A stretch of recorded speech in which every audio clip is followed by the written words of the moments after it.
चलो जी, okay. Good morning बच्चों। हम बीएससी के अंदर अभी तक फर्स्ट चैप्टर पे ही हैं।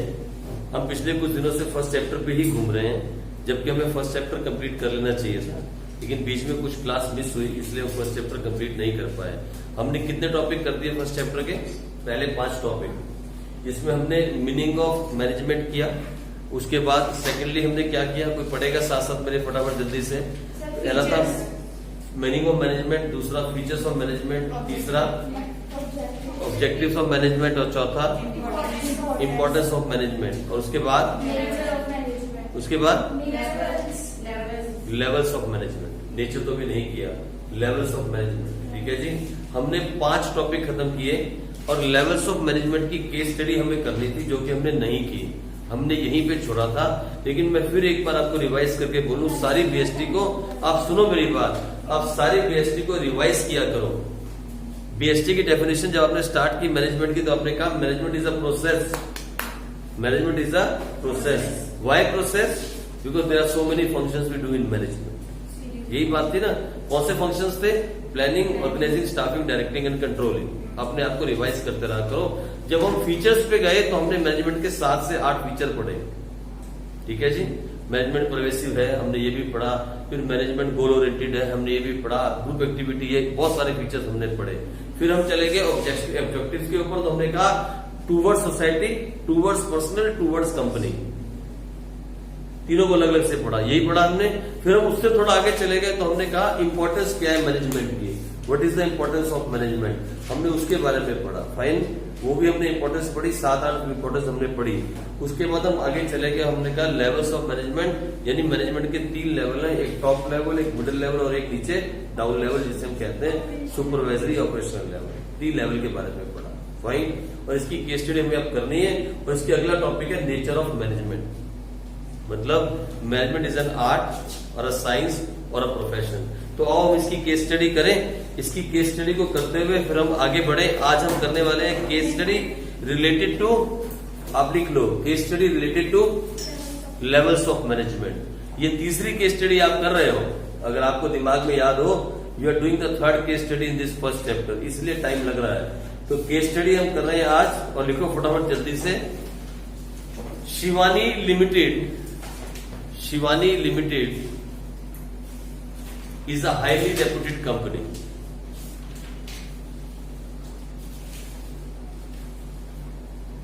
Shivani Limited is a highly reputed company. Different functions, case study of levels of management. ये तीसरी केस स्टडी है। Shivani limited is a highly reputed company. Different functions are performed by different individuals in this company. Different functions are performed by different people in this company who are bound together in a hierarchy of relationships, who are bound together in a hierarchy of relationships. hierarchy का मतलब chain of relationships। ठीक है जी, who are bound together, जो एक दूसरे से बंधे हुए हैं एक चेन के अंदर, और उस चेन का नाम क्या है? Chain of relationship. ठीक है जी, आगे every individual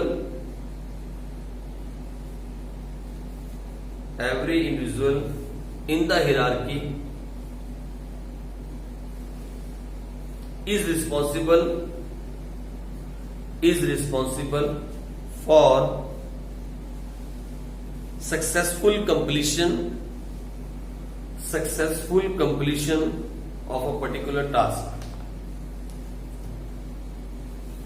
Every individual in the hierarchy is responsible for the successful completion of the particular task.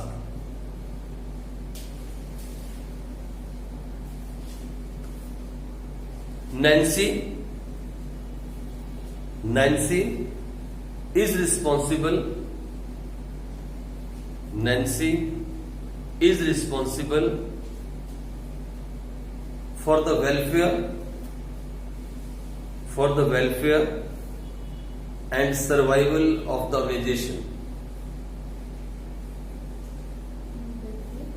Nancy is responsible for the welfare and survival of the organization. She formulates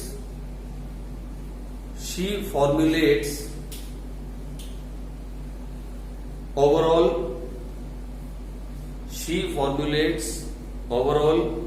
organizational goals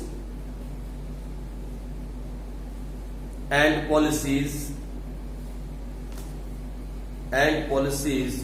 for their achievement.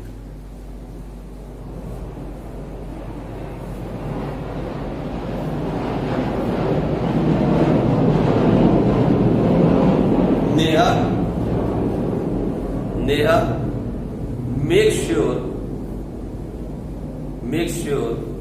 that quality of output is maintained. Neha make sure that quality of output is maintained. Comma, wastage of material is minimized. Wastage of material is minimized and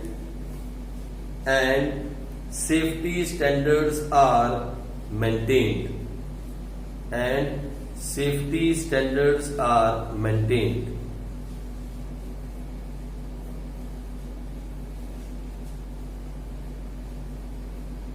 Mr. Prashant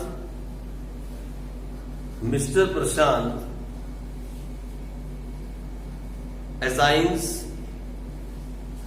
necessary duties. Mr. Prashant assigns necessary duties and responsibilities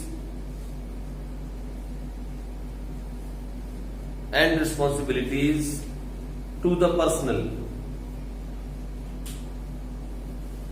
PERSONNEL, to the personnel, and motivates them. Mr. Prashant assigns necessary duties and responsibilities to the personnel and motivates them to achieve the desired objectives.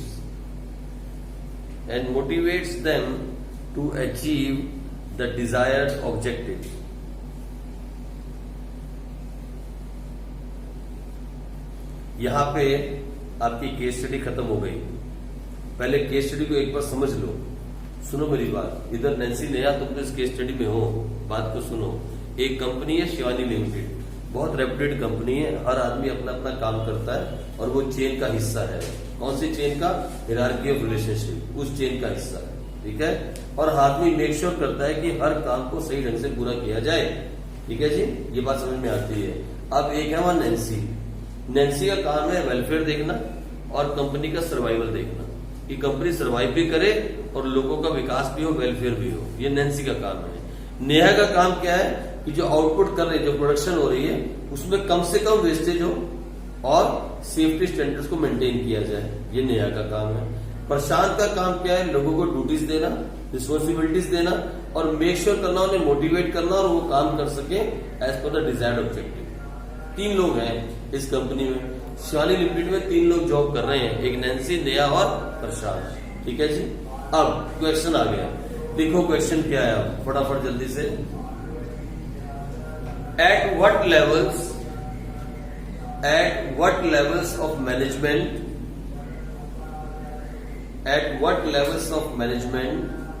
Nancy,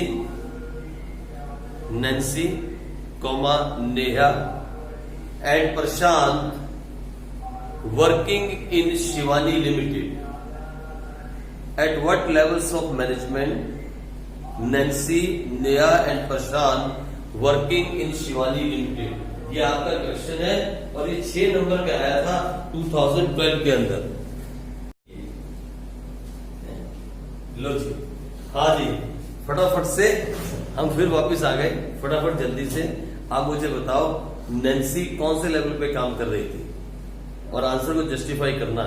मैंने पूछा था Shivani limited में 3 लोग काम कर रहे हैं, एक नैन्सी, एक नेहा, एक प्रशांत। नैन्सी कौन से लेवल पे काम कर रही है? टॉप लेवल पे। कैसे श्योर किया आपने टॉप लेवल पे?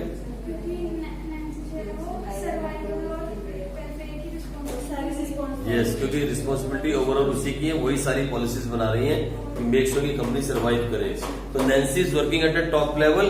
और आप कह सकते हो, अगर आपको बोले जस्टिफाई और आंसर, तो कहां से? She is responsible for the welfare and survival से स्टार्ट करके पॉलिसीज फॉर द अचीवमेंट, वहां तक सारी की सारी। नैन्सी समझ में आया? आप टॉप लेवल पे हो, आपको बिल्कुल सीधा बैठना और बिल्कुल भी डरना नहीं है। You are the top level, you are the CEO of the company. घर जाके बोलेंगे टॉप लेवल पे हो। इसके बाद बारी थी मिडिल लेवल की। देखो, एक तो नेहा है, नेहा को हमने काम दिया था that quality of output is maintained and no wastage of material. ये नेहा का काम था। और प्रशांत का काम था टू असाइन नेसेसरी ड्यूटीज। तो मुझे बोलो, प्रशांत कौन से लेवल पे है और नेहा कौन से लेवल पे है? Very good. Neha is working at a low level of management, means operational level. Low level नहीं कहते हम, क्योंकि उसके भी नीचे एक लेवल होता है वर्किंग लेवल, ठीक है। तो नेहा जो है वो ऑपरेशनल लेवल पे है, सुपरवाइजरी लेवल पे है, और जो प्रशांत है वो मिडिल लेवल पे है, क्योंकि Prashant is assigning the duties and motivating the staff. बिल्कुल सही कह रहे हो। जो हमारे पास प्रशांत है वो मिडिल लेवल मैनेजमेंट पे काम कर रहा है, और जो हमारे पास नेहा है वो सुपरवाइजरी लेवल मैनेजमेंट पे काम कर रही है। ये क्वेश्चन आपको आया था और ये 6 मार्क्स में आया था 2012 के अंदर। आप इसको कर सकते हो, ये फिर पेपर में आ सकता है दोबारा से। ऐसी ही केस स्टडीज अगर आपको पकड़नी आ गई तो फिर मुझे आपको तुक्केबाजी नहीं सिखानी पड़ेगी। कहीं कहीं पे आप देखोगे, आपकी मैडम आपको बताएगी कुछ वर्ड्स हैं, इन वर्ड्स को ऐसे लिख लो, ये वर्ड्स आ जाएं तो फिर आप केस स्टडी पकड़ लोगे। मैं भी लिखवाऊंगा, लेकिन पूरा चैप्टर खत्म होने के बाद, ना कि चैप्टर से पहले, ताकि आपको ये लगे कि इनकी जरूरत ही नहीं है। जब आपको केस स्टडी पकड़नी आ गई तो फिर उन वर्ड्स की क्या जरूरत है? लेकिन फिर भी मैं लिखवा दूंगा। हर चैप्टर के कुछ वर्ड्स हैं, वो मैंने क्या लिखवाने बुक में दिए हैं। आई डोंट नो आपने बुक परचेज की है नहीं की अभी तक किसी ने भी नहीं की। बेवकूफ बच्चों, इसके लिए टाइम वेस्ट मत करो, please do not waste your time. जब हम इसकी बुक को बाय करेंगे, आप देखोगे यहाँ पे सिर्फ केस स्टडीज ही केस स्टडीज हैं, हर चैप्टर की केस स्टडीज हैं, और कुछ इंपॉर्टेंट वर्ड्स हैं। ये देखो यहाँ लिखा हुआ है, some important words as per each chapter. उसमें कुछ एडिशन हमने भी किया हुआ है, कुछ एडिशन हमने यहाँ लिखे हैं। तो सब इंपॉर्टेंट वर्ड्स हैं जो आपको जो है नोट करवाए जाएंगे। जैसे कि यहाँ पे ये देखो, अभी केस स्टडी आ जाए और पहला वर्ड उसमें दिया हो इंटेंजिबल फोर्स, उसका मतलब क्या है? मैनेजमेंट। मैंने आपको करवा रखा है, management is an intangible force. फिर एक दूसरा वर्ड आ जाए अचीविंग टारगेट्स, उसके सामने क्या दिया है? इफेक्टिवनेस, मतलब वो इफेक्टिवनेस की बात कर रहा है ना। तो ऐसे कुछ वर्ड्स हैं हर चैप्टर से पहले जो मैडम इस बुक से आपको कॉपी में लिखवाएंगी, लेकिन मैं ये आपको चैप्टर खत्म होने के बाद लिखवाऊंगा। हमें इसको नहीं पढ़ना है, रट्टाफिकेशन नहीं करनी कहीं भी, चाहे वो अकाउंट्स हो, चाहे इको, चाहे बीएसटी हो। ये तो रट्टे वाला काम है, ठीक है। और ये बुक बाय कर लो प्लीज, मैं आपसे रिक्वेस्ट कर रहा हूँ। मुझे इस बुक से कोई कमीशन नहीं मिल रहा है, और मैं कमीशन खाता भी नहीं। आपको मालूम है कि आपके सर जो है वो कमीशन बिल्कुल भी नहीं खाते, ना खाते ना खाने देते हैं। तो लेकिन आप अगर इस बुक को बाय करोगे तो ये सारे सीबीएसई बोर्ड के क्वेश्चन है। ये सीबीएसई बोर्ड में आए हुए क्वेश्चन है 2017, 2017, ये सारे सीबीएसई बोर्ड के क्वेश्चन है 2016, सारे सीबीएसई बोर्ड के। यानी लास्ट पिछले 10 साल में सीबीएसई बोर्ड में किस तरह की केस स्टडीज इस पहले चैप्टर से आई हैं, आपको इस बुक से अच्छा लगेगा। इसमें सिर्फ और सिर्फ केस स्टडीज ही हैं, आपको प्रैक्टिस होती जाएगी। जो 5 टॉपिक हमने कर दिए, उस 5 टॉपिक से रिलेटेड केस स्टडी आप इस बुक से भी पढ़ोगे, इस बुक से भी पढ़ रहे हो, मैं भी आपको नोट्स लिखवा रहा हूं, तो आपके लिए बहुत हो जाएगा, मोर देन इनफ हो जाएगा। उसकी इधर उधर पढ़ने की जरूरत नहीं पड़ेगी। अब मेरी बात समझे, सिर्फ केस स्टडी के लिए बुक बाय कर लो, सेकंड हैंड ले लो। अगर इस साल की नहीं लेना चाहते हो तो पिछले साल की ले लो सेकंड हैंड, उसमें आपको 150 रुपए में मिल जाएगी। वैसे ये 300 की बुक है, लेकिन ये 150 में मिल जाती है। मैंने भी सेकंड हैंड ही बच्चों को दिलवाई थी। ये आपकी 225 की न्यू बुक है, तो 100 रुपए में सेकंड हैंड मिल जाएगी 100 रुपीज में। और 100 रुपीज अगर आपके 60 मार्क्स दिलवा सकें, नॉट बैड। ये पैसा खर्चना चाहिए और केस स्टडीज को लेके आओ और पूरी की पूरी बुक को फोटोकॉपी करा लो, 1 साइडेड। 200 रुपये और लगेंगे 1 साइड फोटोकॉपी करा लो। और जैसे ही फोटोकॉपी घर में आओ, आंसर्स को फाड़ दो, सिर्फ केस स्टडीज को इकट्ठे कर लो, टॉपिक वाइज लगा लो, उनकी प्रैक्टिस करते जाओ। 10 बार 5 बार जब जब आपको टाइम मिले टॉपिक वाइज उस केस स्टडी की प्रैक्टिस करते जाओ। आपके दिमाग में ऐसे केस स्टडीज बैठ जाएंगी, थ्योरी साथ में पहले से बैठी होगी, आपको जिंदगी में कोई भी छोड़ नहीं पाएगा 95 से नीचे। मेरी हर बात को मान जाया करो। मैं कभी भी अननेसेसरी काम नहीं करवाता, कभी भी। मुझे आदत ही नहीं है कि आपको अननेसेसरी बोलो, ये भी पढ़ लो, वो भी पढ़ लो, ये भी कर लो ना। जो जरूरी है मैं वही पढ़वा रहा हूँ। और फिर जब सितंबर आएगा और अक्टूबर आएगा, सितंबर अक्टूबर आएगा और हम सब लोग दोबारा से जिंदा होंगे, मतलब हम लोग पढ़ रहे होंगे, उस टाइम पे मैं आपको कहूंगा एक बुक और बाय करो। क्या? एक और बुक बाय करोगे हर सब्जेक्ट की, that is called last 10 years board papers, her subject की, अकाउंट्स की भी, इको की भी और बिजनेस स्टडी की भी। पिछले 10 साल के जो बोर्ड में पेपर आए हैं, बोर्ड पेपर्स, कोई सैंपल पेपर नहीं, बोर्ड पेपर्स। वो कब? सितंबर अक्टूबर, जो हमारा सिलेबस ऑलमोस्ट खत्म होने वाला होगा हर चीज का, हम ऑलमोस्ट नजदीक होंगे, क्योंकि 15 से 30 अक्टूबर बीच में अकाउंट्स खत्म हो जाएगा। उसी दौरान में हमारा इकोनॉमिक्स खत्म हो जाएगा और बिजनेस स्टडी थोड़ा लेट चलेगा, क्योंकि हम लेट शुरू हुए हैं, शायद नवंबर तक चला जाए। तो आप उस वक्त पे वो एक बुक और 400 रुपीज की ईच बुक आती है, वो बाय करोगे, किसी भी राइटर की, चाहे अनसोल्ड हो चाहे सोल्ड हो, वो आपको बाय करनी पड़ेगी। अकाउंट्स की, इकोनॉमिक्स की, बिजनेस। और मैं आपका खर्चा नहीं करवाऊंगा। यानी अगर ओवरऑल सारे साल के अंदर 3-4 हजार रुपए एक्स्ट्रा लग भी जाए यार, तो कौन सी बड़ी बात है। मैं 95% प्लस की बात कर रहा हूं। उसके लिए 3-4 हजार एक्स्ट्रा खर्च हो भी गया।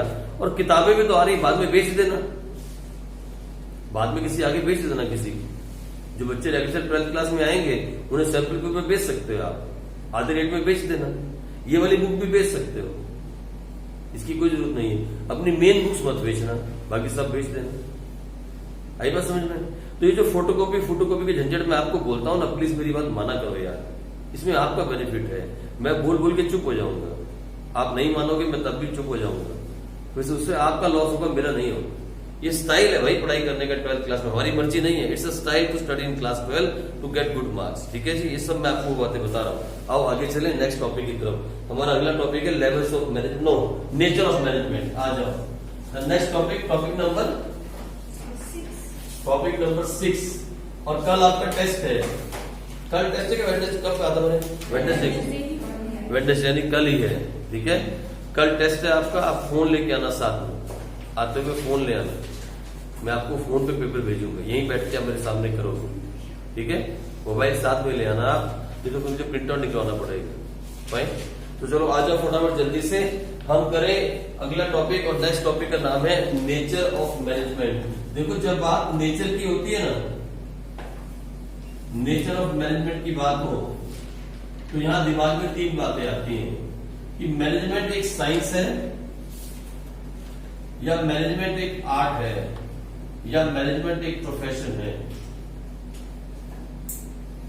हम नेचर में ये पढ़ते हैं कि मैनेजमेंट इज अ साइंस और मैनेजमेंट इज अ आर्ट और मैनेजमेंट इज अ प्रोफेशन। ये है क्या भाई? मैनेजमेंट है क्या? ठीक है जी। तो सबसे पहले हम बोले मैनेजमेंट साइंस है, कुछ बोले सर मैनेजमेंट आर्ट्स है। ऐसे नहीं होता। पहले हम ये पढ़ें कि साइंस होने के लिए उस पर क्या फीचर्स होने जरूरी हैं। क्या मैनेजमेंट में वो फीचर्स हैं? अगर है तो फिर मैनेजमेंट साइंस है। अगर ईशु ने कहा सर मैनेजमेंट आर्ट्स है, तो फिर आर्ट्स वाले फीचर हैं क्या मैनेजमेंट में? नहीं है, तो फिर मैनेजमेंट आर्ट्स नहीं है। मैंने कहा मैनेजमेंट एक प्रोफेशन है, तो जो प्रोफेशन में फीचर्स होते हैं क्या वो मैनेजमेंट में है? अगर है तो ठीक है, नहीं है तो फिर मैनेजमेंट प्रोफेशन भी नहीं है। तो सर फिर है क्या? ये तो फिर आपको पढ़ने के बाद पता लगेगा, जब टॉपिक खत्म होगा कि मैनेजमेंट है क्या। अभी नहीं मैं कह सकता। और इसके साथ भी केस स्टडी है, इस टॉपिक की भी केस स्टडी मैंने लिखवाई होगी, देखो जरा गौर से लिखवाइए। इस टॉपिक के साथ भी केस स्टडी है। तो आओ सबसे पहले स्टार्ट करें मैनेजमेंट एज अ साइंस। ठीक है जी। इसके पहले इंट्रोडक्शन लिखो।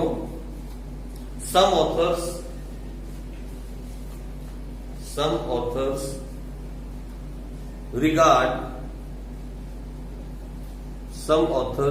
regard management as science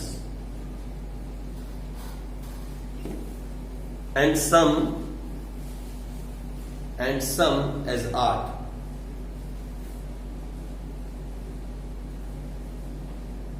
While some consider the management is going towards profession.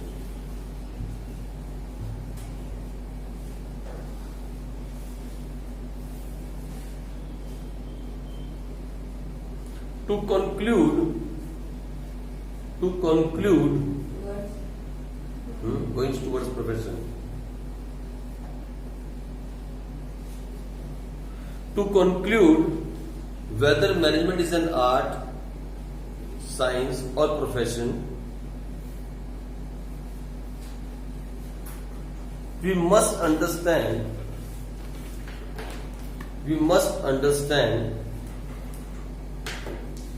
the features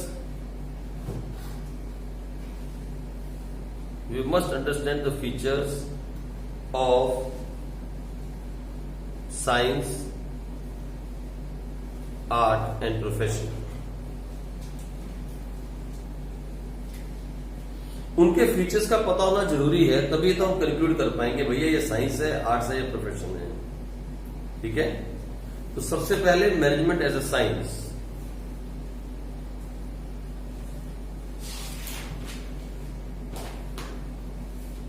सबसे पहले हम डिफाइन करें मैनेजमेंट एज अ साइंस, और उसके पहले व्हाट इज साइंस. साइंस क्या होती है, मीनिंग ऑफ साइंस लिखें पहले. मीनिंग ऑफ साइंस, ये साइंस है क्या. वैसे तो आपने बहुत सारे साल पढ़ी है साइंस, आपने बहुत सारे साल पढ़ी है, 10 साल आपने साइंस पढ़ी है. पहली क्लास से आप स्टार्ट हुए थे साइंस पढ़ना. क्यों 6 से स्टार्ट हुए थे. क्यों, उसके पहले ईवीएस होती थी ना भाई, साइंस तो थी ना. साइंस से जो आपका प्यार है 5-7 साल का है, तो साइंस तो आपने पढ़ी होगी. तो आप में से कोई भी बता सकता है व्हाट इज साइंस. हाँ जी, what is the science.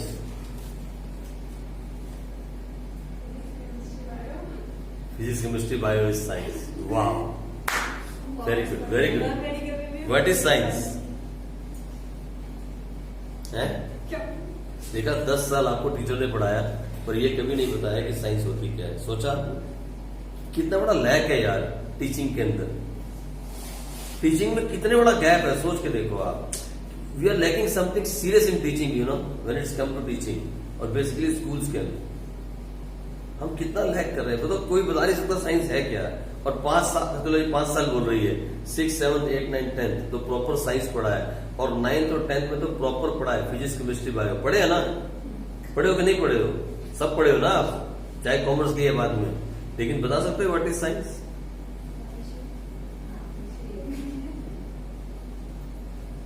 Science sir वो H2O water, O2 oxygen, CO2 carbon dioxide, वो साइंस थी. वही थी साइंस. वो केमिस्ट्री थी, पर साइंस थी ना. Chemistry is part of science, तो वो साइंस थी. वो सर बॉडी में एक सेल होते हैं, एक सेल घड़ी में पड़ते हैं, दोनों सेल थे, वो बायो थी. यही वाला सेल, यही थी, ये साइंस थी. साइंस पढ़ी नहीं आपने कभी यार, आज तक आपको मालूम है साइंस क्या है. लेकिन आपसे कोई अगर पूछे व्हाट इज इकोनॉमिक्स, क्या आप बता सकते हो. व्हाट इज इकोनॉमिक्स बता सकते हो. कितने साल हो गए इकोनॉमिक्स पढ़ते आप. सही तरीके से तो 1 ही साल हुआ है, दूसरा साल है, लेकिन बता सकते हो व्हाट इकोनॉमिक्स. अच्छा, कोई आपसे पूछे व्हाट इज अकाउंटिंग, बता सकते हो. अकाउंटेंसी डेफिनेशन बता सकते हो आप. तू बता देगा. 9th क्लास में अकाउंटेंसी बता देगा. कैसे, क्या क्या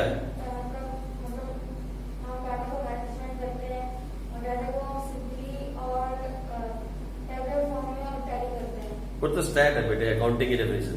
देखो इंटरेस्ट ले रहा है कॉमर्स में, वो भी कहता है मेरे सीए करनी है. हाँ जी, आप बताओ फटाफट जल्दी से, क्या क्या डेफिनेशन है अकाउंटिंग की.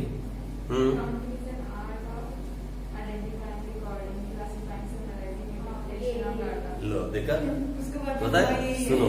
सुनो, देखा आपने, ये किसने सिखाया आपको. मैंने नहीं सिखाया, बुक ने सिखाया. मैंने तो सिर्फ बताया, सिखाया तो बुक ने है. लेकिन सुनो, फिर भी आप 2 साल के अंदर ही बता सकते हो कि आप पढ़ क्या रहे हो. आप अकाउंटेंसी पढ़ रहे हो, आप इकोनॉमिक्स पढ़ रहे हो, आप बिजनेस स्टडी पढ़ रहे हो, है ना, एटलीस्ट इनके बारे में आप जानते हो। इसलिए मैं कहता हूं the best stream is a commerce stream, it's a life stream. वो आपको सारी उम्र पढ़ाते रहते हैं क्या, एक्स वाई करके, और आपको समझ में जिंदगी में कुछ नहीं आता, और बाद में क्या बन के निकलते हैं। हम बोलते हैं हमने इंजीनियर बना दिए और डॉक्टर बना दिए। अगर डॉक्टर बना दिए तो फिर कोरोना का इलाज क्यों नहीं आया अभी तक? सोच के देखा आपने? दुनिया भर के डॉक्टर फेल हो गए, दुनिया भर के नॉन मेडिकल पढ़ के साइंटिस्ट बने बच्चे फेल हो गए, नॉन मेडिकल पढ़ के नॉन मेडिकल इंजीनियर, ये सब फेल हो गए, सब फेल हो गए। लेकिन एक आदमी काम कर रहा है, मालूम है कौन? अकाउंटेंट। वो आपको हर रोज बता रहा है कितने बढ़ गए, कितने घट गए, कितने मर गए, क्या परसेंटेज है। आप देख रहे हो अकाउंट्स डिपार्टमेंट अभी भी काम कर रहा है और प्रॉपर तरीके से काम कर रहा है। अगर डॉक्टर पढ़े लिखे थे तो फिर कोरोना का इलाज क्यों नहीं आया? अकाउंट्स में अगर बैलेंस शीट ना बने तो किसकी प्रॉब्लम है? अकाउंटेंट की प्रॉब्लम है। यहाँ कोरोना का इलाज नहीं आया तो डॉक्टर्स की प्रॉब्लम नहीं है, कोई ब्लेम नहीं कर रहा है। मैं नहीं कहता उन्हें ब्लेम करो, ये टाइम नहीं है ब्लेम करने का, but we have to ask them what you have studied. 5 साल एमबीबीएस में क्या पढ़ा? चक मारी क्या? एक इलाज नहीं ढूंढ पा रहे हो वायरस का? वायरस का इलाज क्यों नहीं ढूंढ पाते? आज तक एड्स का इलाज नहीं ढूंढ पाए, तब से डॉक्टरी चल रही है, क्यों नहीं ढूंढ पाए आप समझ रहे हो? तो बहुत सारे ड्रॉबैक्स हैं सब्जेक्ट्स के अंदर, लेकिन हमें उसमें नहीं जाना। आपको साइंस नहीं पता क्या होती है इतने साल पढ़ने के बाद, क्योंकि मैडमों ने पढ़ाया नहीं। और ऐसा ही अब बच्चों के साथ है। आप बीकॉम के किसी बच्चे से पूछो डेफिनेशन ऑफ इकोनॉमिक्स, नहीं बता पाएगा। मैंने खुद कितने बच्चों से पूछा है, बीकॉम फर्स्ट ईयर के बच्चों से, डिफाइन इकोनॉमिक्स, उन्हें नहीं मालूम है। आप बता दो इकोनॉमिक्स क्या होती है? अच्छा, नैन्सी नहीं बताई। नैन्सी कह रही मैंने आप में सीईओ ही हूँ। आप बताओ।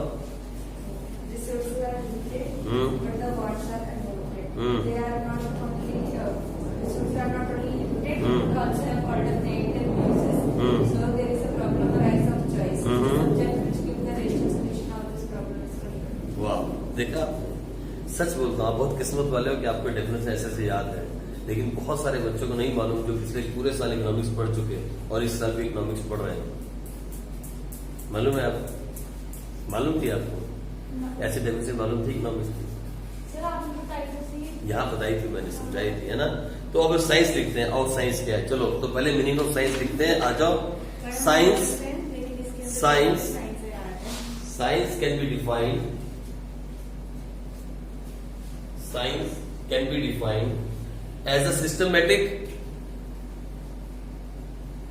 science can be defined as a systematic and organized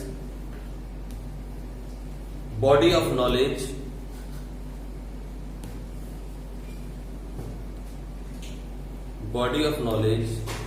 based on science can be defined as a systematic and organized body of knowledge based on logically observed findings,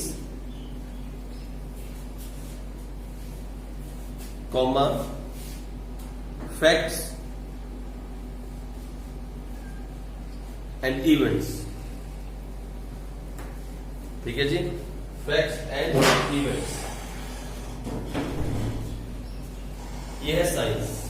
एक सिस्टमेटिक बॉडी ऑफ नॉलेज जिसके अंदर हम logically मतलब methods के साथ हम कुछ findings करते हैं, कुछ फैक्ट्स को ढूंढते हैं और कुछ इवेंट्स को काम करते हैं। ठीक है जी, ये हमारे पास साइंस थी। तो अब आगे बढ़े, फीचर्स ऑफ साइंस। साइंस के क्या क्या फीचर हैं? सबसे पहला, the first feature is systematic body of knowledge.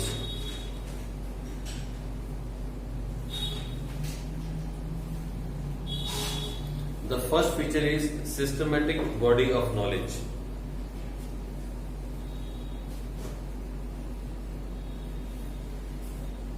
अब इस फीचर का मतलब ये है कि साइंस के अंदर जो है ना स्टडी मटेरियल ऑलरेडी अवेलेबल है।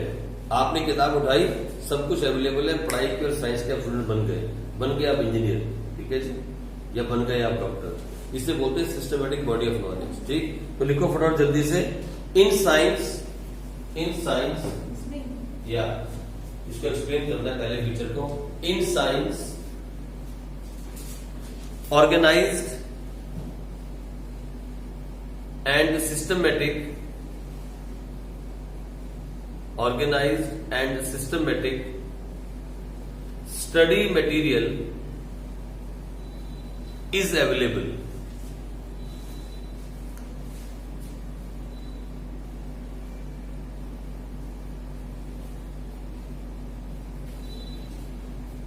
In science, organized and systematic study material is available, which is used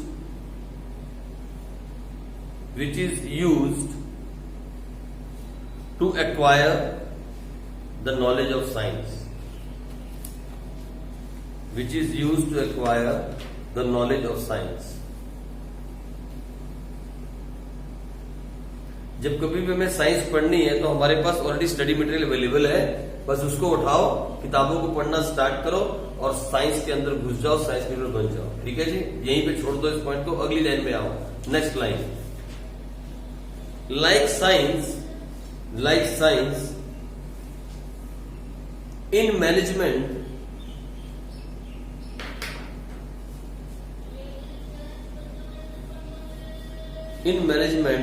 there is also the systematic and organized study material is available. There is also a systematic and organized study material is available.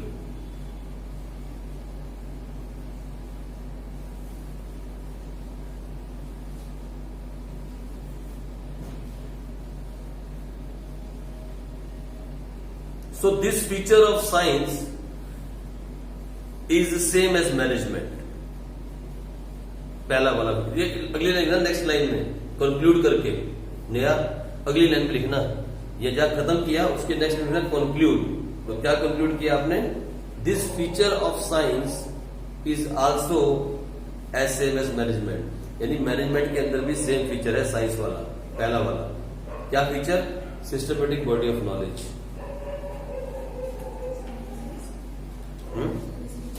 This feature of science is also as same as management. Management में भी same feature है, दोनों का same feature है, हमने conclude कर दिया है ना। आ जाओ second point number 2, scientific. Second feature देखो, फीचर नंबर 2, इसका second feature scientific principles. Feature number 2 है scientific principles are derived on the basis of logical and scientific observation. Scientific principles are derived on the basis of logical and scientific observations.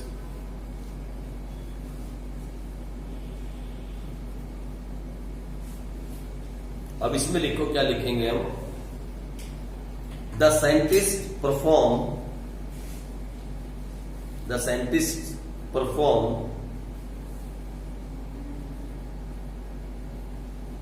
logical observations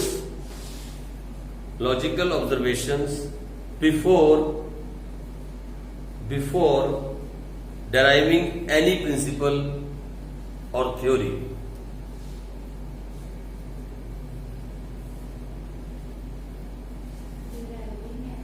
Any principle or theory of science. ठीक है जी। But when managers are observing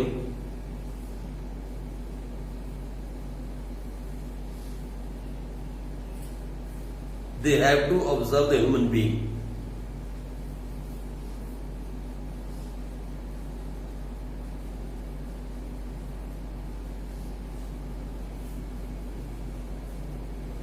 जब managers observe करते हैं तो क्या observe करेंगे? आप management किसकी करते हो? ह्यूमन बींग्स की, है ना। They observe the human beings. Point number 1 खत्म। पॉइंट नंबर 2, इसी में पॉइंट नंबर 2, साइंटिस्ट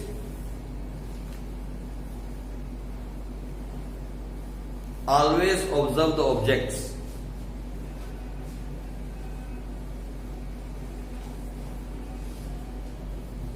साइंटिस्ट किसे ऑब्जर्व करते हैं? ऑब्जर्व को objects.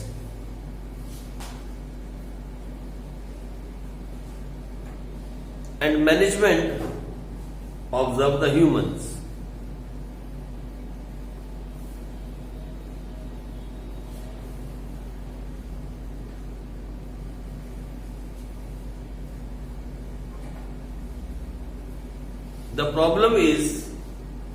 The problem is that human nature is not logical.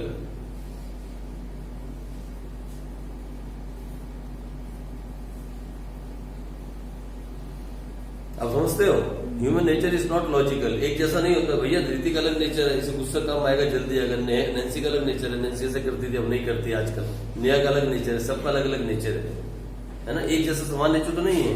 अब जब मैनेजमेंट जो है, अब मैनेजर स्टडी कर रहा है, वो ऑब्जर्व कर रहा है, ये आदमी कैसा बिहेव करता है, ये कैसा बिहेव करता है, सबका बिहेवियर स्टडी कर रहा है कि जब हम कोई चेंज लाएंगे कंपनी में तो सबका क्या क्या बिहेवियर होगा।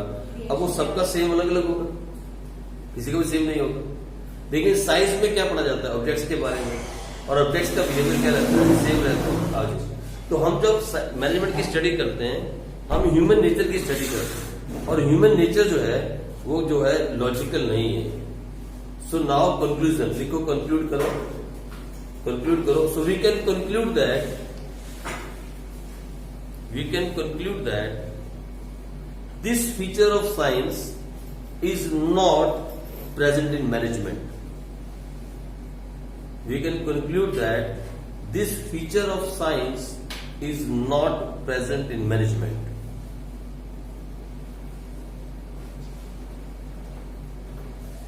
Therefore, management is called inexact science. Exact नहीं है, exactly नहीं है, inexact. Therefore, management is called inexact.